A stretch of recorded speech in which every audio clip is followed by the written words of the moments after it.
Synopsis of Lesson 13. Second sight, prevision, etc.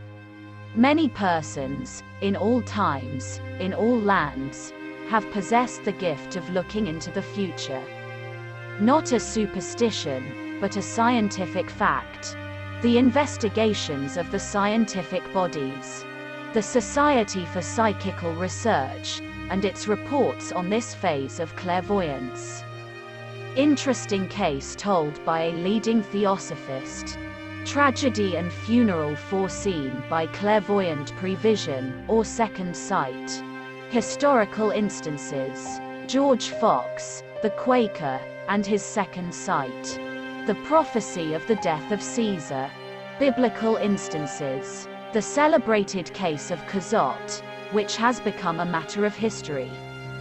How Cazotte foretold the coming of the French Revolution, including the fate of eminent personages present at the time of the prophecy. A startling occurrence, well worthy of careful study.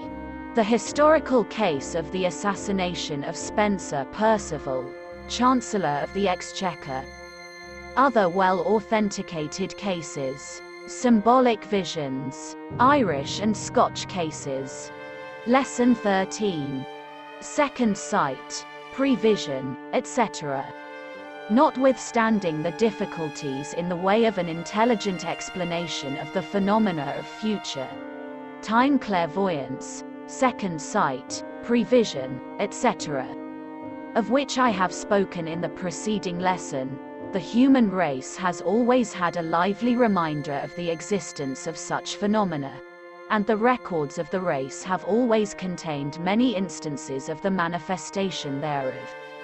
Among all peoples, in all lands, in all times, there have been noted remarkable instances of the power of certain persons to peer into, and correctly report from, the mysterious regions of the future.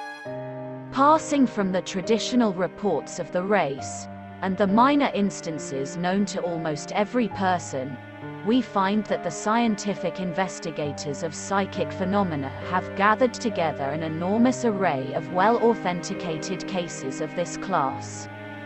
The reports of the Society for Psychical Research contain hundreds of such cases, which the student may read and study with interest and profit. It is not my intention to present a full history of the reports of this character. Rather, I shall call your attention to a few striking cases, in order to illustrate the phenomenon clearly and forcibly. There is such a wealth of material of this kind that it embarrasses one who wishes to select from it. However, I shall do the best I can in that direction. Following, to commence with, I give you extracts from a well-known case reported by a prominent member of the Theosophical Society, which has attracted much attention. It was related to this person by one of the actors in the scene. It happened in India. A party of English army officers was entering a dense jungle. Then follows the story, as below.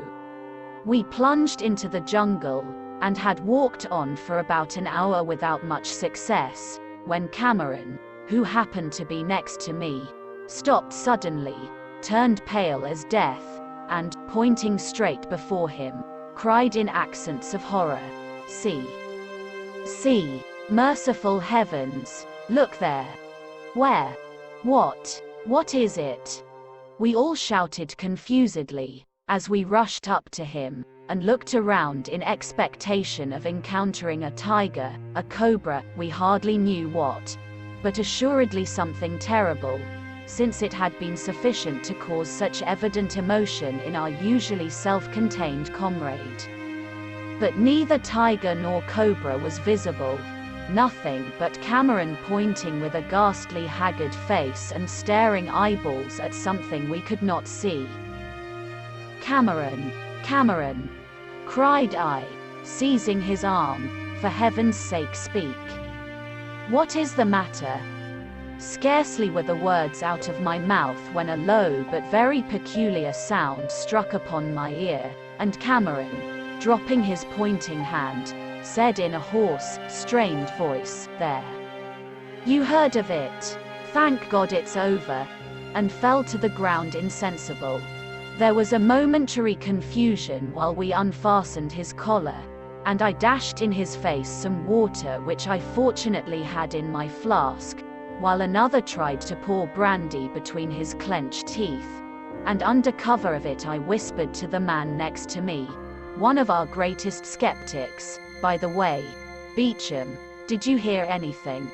"Why, yes," he replied, "a curious sound, very. A sort of crash or rattle far away in the distance, yet very distinct. If the thing were not utterly impossible, I could have sworn that it was the rattle of musketry." "Just my impression," murmured I. "But hush, he is recovering." In a minute or two he was able to speak feebly, and began to thank us and apologize for giving trouble. And soon he sat up, leaning against a tree, and in a firm, though low voice said, "My dear friends, I feel that I owe you an explanation of my extraordinary behavior. It is an explanation that I would fain avoid giving, but it must come some time, and so may as well be given now. You may perhaps have noticed that when during our voyage you all joined in scoffing at dreams, portents and visions, I invariably avoided giving any opinion on the subject.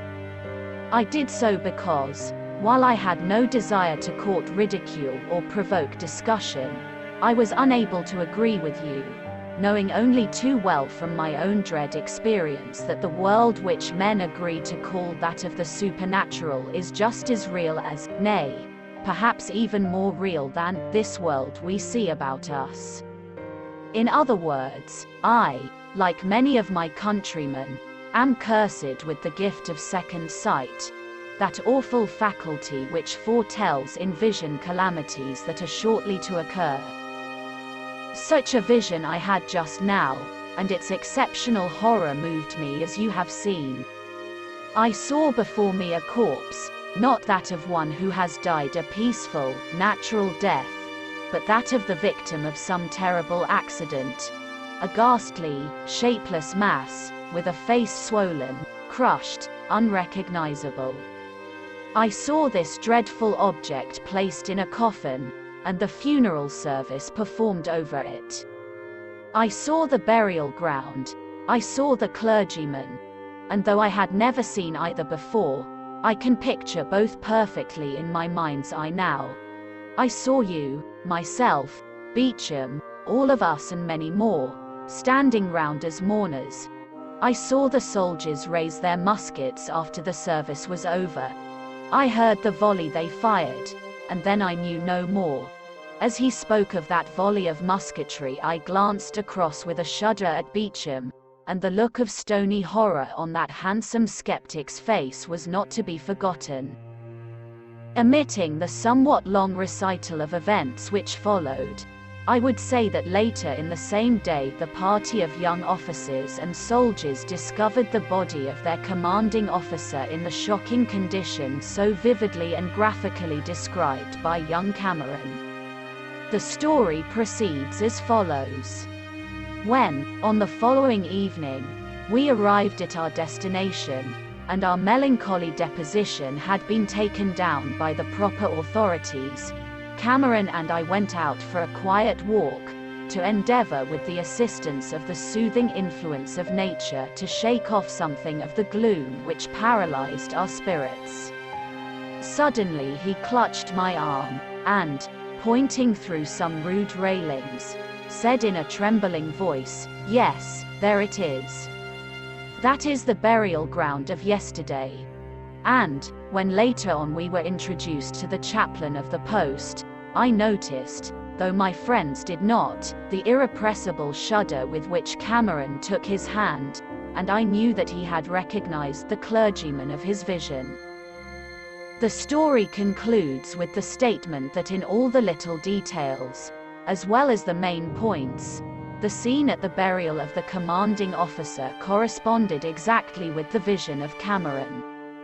This story brings out the fact that the Scotch people are especially given to manifestations of second sight, particularly the Highlanders or mountain people of that land.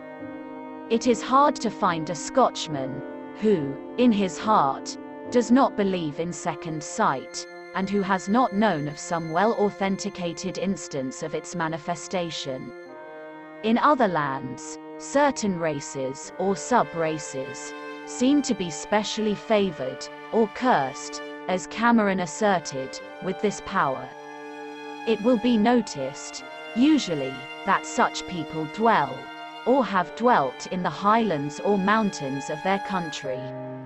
There seems to be something in the mountains and hills which tends to develop and encourage this power in those dwelling among them. The story is also remarkable in the fact that the impression was so strong in the mind of Cameron that it actually communicated itself by clairaudience to those near to him. This is quite unusual, though not without correspondence in other cases. Otherwise, the case is merely a typical one, and may be duplicated in the experience of thousands of other men and women. George Fox, the pioneer Quaker, had this faculty well developed, and numerous instances of its manifestation by him are recorded. For instance, he foretold the death of Cromwell, when he met him riding at Hampton Court. He said that he felt a waft of death around and about Cromwell, and Cromwell died shortly afterwards. Fox also publicly foretold the dissolution of the Rump Parliament of England, the restoration of Charles II, and the Great Fire of London. These are historical facts, remember. For that matter, history contains many instances of this kind: the prophecy of Caesar's death, and its further prevision by his wife, for instance. The Bible prophecies and predictions, major and minor, give us semi-historical instances.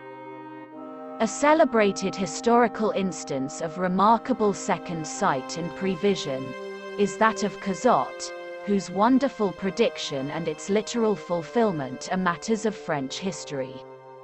Dumas has woven the fact into one of his stories, in a dramatic manner, but even so he does not make the tale any more wonderful than the bare facts. Here is the recital of the case by Le Harpe, the French writer, who was a personal witness of the occurrence, and whose testimony was corroborated by many others who were present at the time. Le Harpe says, "It appears as though yesterday, and yet, nevertheless, it was at the beginning of the year 1788. We were dining with one of our brethren at the Academy, a man of considerable wealth and genius. The conversation became serious. Much admiration was expressed on the revolution in thought which Voltaire had effected, and it was agreed that it was his first claim to the reputation he enjoyed. We concluded that the revolution must soon be consummated, that it was indispensable that superstition and fanaticism should give way to philosophy, and we began to calculate the probability of the period when this should be, and which of the present company should live to see it. The oldest complained that they could scarcely flatter themselves with the hope. The younger rejoiced that they might entertain this very probable expectation, and they congratulated the Academy especially for having prepared this great work, and for having been the rallying point, the center, and the prime mover of the liberty of thought." One only of the guests had not taken part in all the joyousness of this conversation, and had even gently and cheerfully checked our splendid enthusiasm. This was Cazotte, an amiable and original man, but unhappily infatuated with the reveries of the Illuminati. He spoke, and with the most serious tone, saying, "Gentlemen, be satisfied. You will all see this great and sublime revolution, which you so much desire. You know that I am a little inclined to prophesy. I repeat, you will see it, He was answered by the common rejoinder, "One need not be a conjurer to see that." He answered, "Be it so. But perhaps one must be a little more than conjurer, for what remains for me to tell you. Do you know what will be the consequences of this revolution? What will be the consequence to all of you? And what will be the immediate result, the well-established effect, the thoroughly recognized consequences to all of you who are here present?" "Ah," said Condorcet, with his insolent and half-suppressed smile, "let us hear. A philosopher is not sorry to encounter a prophet. Let us hear." Cazotte replied, "You, Monsieur de Condorcet, you will yield up your last breath on the floor of a dungeon. You will die from poison, which you will have taken in order to escape from execution, from poison which the happiness of that time will oblige you to carry about your person. You, Monsieur de Champfort, you will open your veins with 22 cuts of a razor, and yet will not die till some months afterward." These personages looked at each other, and laughed again. Cazotte continued, "You, Monsieur Vic Desire, you will not open your own veins, but you will cause yourself to be bled 6 times in one day, during a paroxysm of the gout, in order to make more sure of your end, and you will die in the night." Cazotte went on, "You, Monsieur de Nicolai, you will die on the scaffold. You, Monsieur Bailly, on the scaffold. You, Monsieur de Malesherbes, on the scaffold." "Ah, God be thanked!" exclaimed Roucher, "and what have I?" Cazotte replied, You also will die on the scaffold." "Yes," replied Champfort, "but when will all this happen?" Cazotte answered, 6 years will not pass over, before all that I have said to you shall be accomplished. Here I, La Harpe, spoke, saying, Here are some astonishing miracles, but you have not included me in your list. Cazotte answered me, saying, But you will be there, as an equally extraordinary miracle. You will then be a Christian. Vehement exclamations on all sides followed this startling assertion. "Ah," said Champfort, "I am confronted.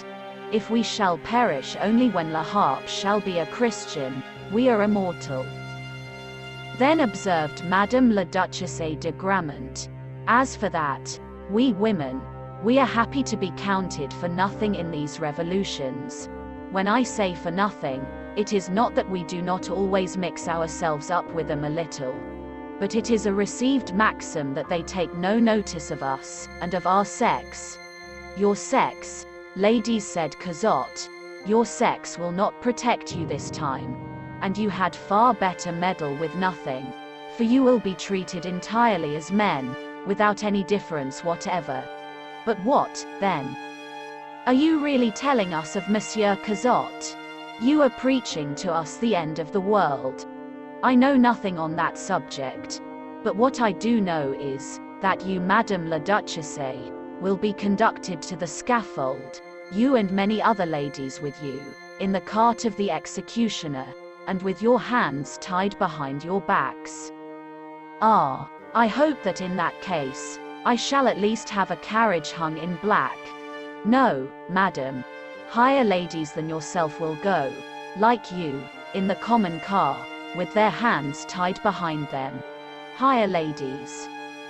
"What? The princesses of the blood?" "Yea, and still more exalted personages," replied Cazotte. Here a sensible emotion pervaded the whole company, and the countenance of the host was dark and lowering. They began to feel that the joke was becoming too serious. Madame de Gramont, in order to dissipate the cloud, took no notice of the reply, and contented herself with saying in a careless tone, "You see, that he will not leave me even a confessor." "No, madam," replied Cazotte, "you will not have one, neither you, nor anyone besides. The last victim to whom this favor will be afforded will be Here he stopped for a moment.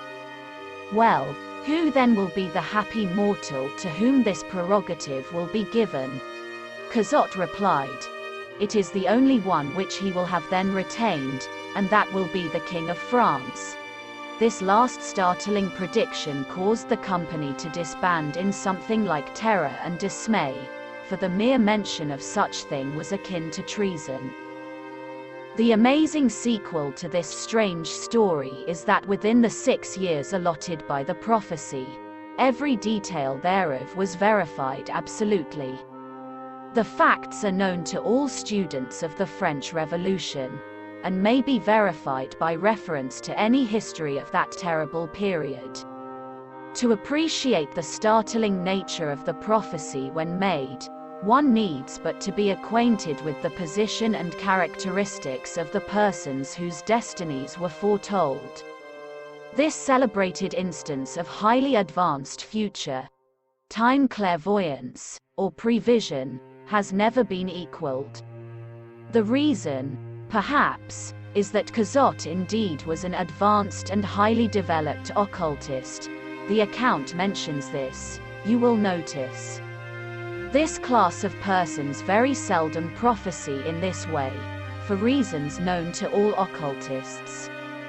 The ordinary cases recorded are those in which the manifestation is that of a person of lesser powers and less perfect development. Advanced occultists know the danger of a careless use of this power. They know that, omitting other and very important reasons, such revelations would work a terrible effect upon the minds of persons not sufficiently well balanced to stand the disclosure. Moreover, they know that if the average person knew the principal details of his future life on Earth, then he would lose interest in it. It would become stale and would lose the attraction of the unknown. In such a case, the pleasant things to come would lose their attractiveness by reason of having been dwelt on so long that their flavor was lost, and the unpleasant things would become unbearable by reason of the continual anticipation of them. We are apt to discount our pleasures by dwelling too much upon them in anticipation, and, as we all know, the dread of a coming evil often is worse than the thing itself. We suffer 1,000 pangs in anticipation to one in reality. But, as I have intimated, there are other, and still more serious reasons why the advanced occultists do not indulge in public prophecies of this kind. It is probable that Cazotte decided to, and was permitted to, make his celebrated prophecy for some important occult reason of which La Harpe had no knowledge. It doubtless was a part of the working out of some great plan, and it may have accomplished results undreamed of by us. At any rate, it was something very much out of the ordinary, even in the case of advanced occultists and masters of esoteric knowledge. Another case which has a historic value is the well-known case concerning the assassination of Spencer Perceval, the Chancellor of the Exchequer, in England, which occurred in the lobby of the House of Commons. The persons who have a knowledge of the case report that some 9 days before the tragic occurrence a Cornish mine manager, named John Williams, had a vision, 3 times in succession, in which he saw a small man, dressed in a blue coat and white waistcoat, enter the lobby of the House of Commons, whereupon another man, dressed in a snuff-colored coat, stepped forward, and, drawing a pistol from an inside pocket, fired it and shot the small man, the bullet lodging in the left breast. In the vision, Williams turned and asked some bystander the name of the victim. The bystander replied that the stricken man was Mr. Spencer Perceval, the Chancellor of the Exchequer. The valuable feature of the case, from a scientific standpoint, lies in the fact that Williams was very much impressed by his thrice-repeated vision, and was greatly disturbed thereby. His anxiety was so great that he spoke of the matter to several friends, and asked them whether it would not be good for him to go to London for the purpose of warning Mr. Perceval. His friends ridiculed the whole matter, and persuaded him to give up the idea of visiting London for the purpose named. Those who had a knowledge of the vision were greatly startled and shocked when several days afterward the assassination occurred, agreeing in perfect detail with the vision of the Cornishman. The case, vouched for as it was by a number of reliable persons who had been consulted by Williams, attracted much attention at the time, and has since passed into the history of remarkable instances of prevision. In some cases, however, the prevision seems to come as a warning, and in many cases the heeding of the warning has prevented the unpleasant features from materializing as seen in the vision. Up to the point of the action upon the warning, the occurrence agree perfectly with the vision, but the moment the warned person acts so as to prevent the occurrence, the whole train of circumstances is broken. There is an occult explanation of this, but it is too technical to mention at this place.